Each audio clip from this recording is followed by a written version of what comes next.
መንፈሳዊ መነቃቃት የምንፈልግ ሰዎች መማማር፣ መመካከር፣ በመንፈሳዊ መነቃቃት ውስጥ እግዚአብሔር እንዴት እንደምንፈልግ ሊያሳዩን የሚችሉ የተወሰኑ ነጥቦችን ከእናንተ ጋር ለመቆየት እሞክራለሁ።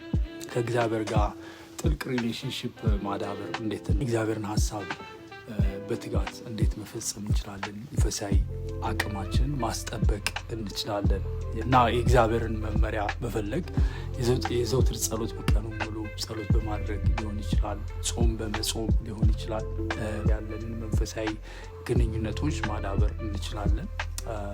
ከእግዚአብሔር ጋር ታማኝነትን፣ የእግዚአብሔርን እርዳታን መፈለግ በራስ እኔ በራሴ አልችልም፣ የእግዚአብሔር እርዳታ ያስፈልገኛል የሚል አመለካከት ሲኖረን በመንፈሳዊ ሕይወታችን የመጨመር ጸጋ ይጨመርልናል። እግዚአብሔርን ቃል ለመረዳት የመጽሐፍ ቅዱስ ጥናት ማድረግ፣ ከሌሎች ክርስቲያኖች ጋር መገናኘት፣ መንፈሳዊ ማህበራትን ማፍራት፣ በጋራ ሆኖ የእግዚአብሔርን ሀሳብ መነጋገር፣ ከሌሎች አማኞች ጋር በአምልኮ ወይንም ትናንሽ ቡድኖችን በመፍጠር እነዚህ ነገሮች ማድረግ። ሁለተኛው የእግዚአብሔርን ሀሳብ ሊደግፉልን የሚችሉ ማንኛቸውም መንፈሳዊ ነገሮች ላይ ራሳችንን አክቲቭሊ እዛ ውስጥ ማድረግ፣ ይህም ሌላውና አንደኛው ሀሳብ ነው።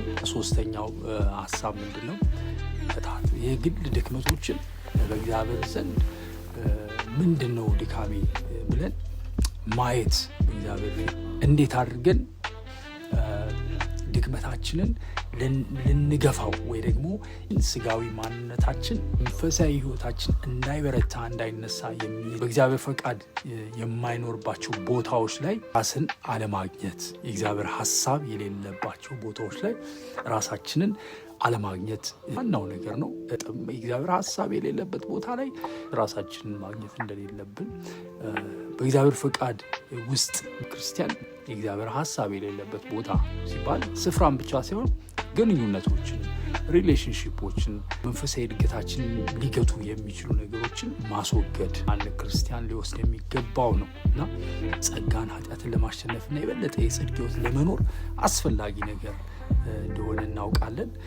ሌላው ምክርና ድጋፍን መቀበል፣ ከኛ በላይ በመንፈሳዊ ሕይወታቸው ያደጉ ሰዎችን ወይ ደግሞ በመንፈሳዊ ሕይወታቸው የበሰሉ ሰዎች ምክር፣ ድጋፍ መቀበል። ድክመታችን ውስጥ የምንያዝ ከሆነ ምክር ከመንፈሳዊ መሪዎች ሊሆን ይችላል ወይ አማካሪዎች መንፈሳዊ ሕይወታችን ሊያልቀው ወይ ደግሞ ስቴቢሊቲ ኮንሲስተንሲ ውስጥ ሊከትልን የሚችል። መጨረሻውና አራተኛው ምንድን ነው? የእምነት ሕይወትና የመታዘዝን ሕይወት ማቀፍ፣ በእምነት መኖር፣ እምነት በአገልግሎት በርኅራኄና ለሌሎች ፍቅር በተግባር ማሳየት ወደ ጥልቅ መንፈሳዊ መነቃቃት ውስጥ ሊያመራን ይችላል ማለት ነው። እነዚህን ከዚህ በላይ የጠቀስኳቸውን 4 ነገሮች መተግበር ቢችል በመንፈሳዊ ሕይወቱ ኮንሲስተንሲ ውስጥ መግባት ይችላል ማለት ነው። በማይመች ሁኔታ ውስጥ ሊሆን እንችላለን፣ ነገር ግን there is no choice። እግዚአብሔር ያክብራችሁ። ተባረኩ። በያላችሁበት የእግዚአብሔር ሰላምና ጥበቃ ይብዛላችሁ። ቴንክ ዩ